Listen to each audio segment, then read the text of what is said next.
Assalamualaikum warahmatullahi wabarakatuh. Perkenalkan, nama saya Nuraila Rizky Amelia dengan NIM 06141382025067 dari kelas Palembang. Mata kuliah Pancasila yang diampu oleh Ibu Dr. Siti Dewi Maharani, MPD.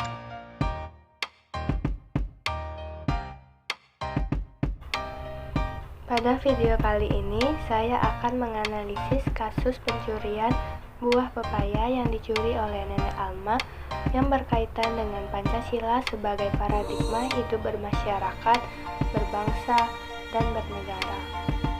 Baiklah, saya akan menjelaskan secara singkat kasus pencurian buah pepaya yang dicuri oleh Nenek Alma pada tanggal 14 Maret 2018 di Desa Cangkring, Kecamatan Jenggawa, Kabupaten Jember, Jawa Timur.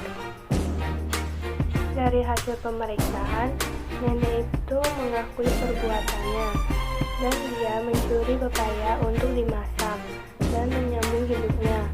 Kondisinya memang tidak mampu. Polisi kemudian memanggil pelapor dan Nenek Alma untuk dilakukan mediasi. Kemudian merujuk kepada peraturan Mahkamah Agung dan STR Kapolri, di mana kasus pencurian di bawah 2,5 juta bisa diselesaikan secara kekeluargaan, di mana bisa diselesaikan di luar pengadilan. Apalagi kondisi nenek itu memang benar-benar tidak mampu. Akhirnya pihak pelapor kemudian bersedia memaafkan dan Nenek Alma berjanji tidak akan mengulangi perbuatannya lagi. Setelah dimediasi, akhirnya keduanya sepakat untuk diselesaikan secara kekeluargaan dan si nenek berjanji tidak akan mengulangi.